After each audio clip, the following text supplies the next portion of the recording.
Lineup. The 2017 Mini Cooper hardtop 2-door, $20,950, comes with the 124 horsepower 1.5-liter engine. The Mini Cooper S hardtop 2-door, $24,400, gets the 189 horsepower 2.0-liter engine. The Mini hardtop 4-door, $21,950, is similarly equipped. Also available, the Mini Convertible, $25,950, and the Mini Clubman, $24,100. Standard equipment includes a 6.5-inch center screen, Bluetooth, 15-inch wheels, 16-inch on Cooper S, faux leather, and 8 airbags. Options are ganged into packages. The Sport Package, $1,750, features adjustable dampers that sharpen the ride. Much customization is available and adds to the fun.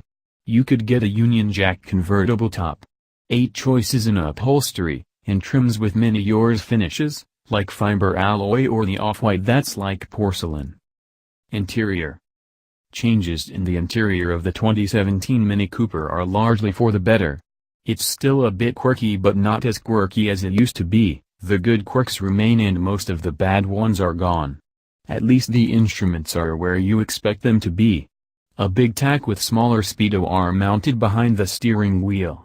The design of the interior is relatively useful and meaningful. The big round center of the dash is exclusively a display screen, its size depending on trim.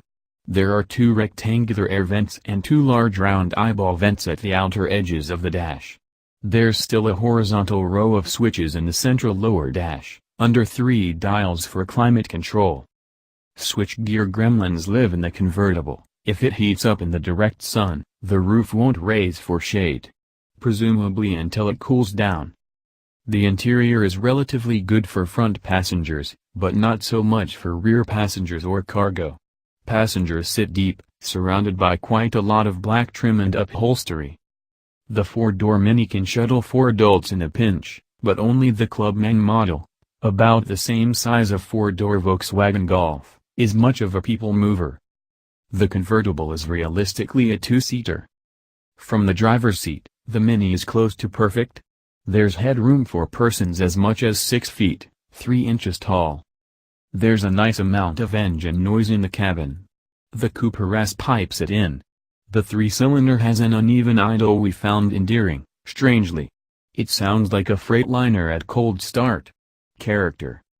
With the rear seat up there's 8.7 cubic feet of cargo space in the back, expanding to 38 cubic feet with the seat down. The Clubman raises it to 17.5 and 47.9 cubic feet. Visibility isn't great. The roof pillars are thick, and the roof is 18 or 20 inches forward, in order to reach the upright windshield pillars.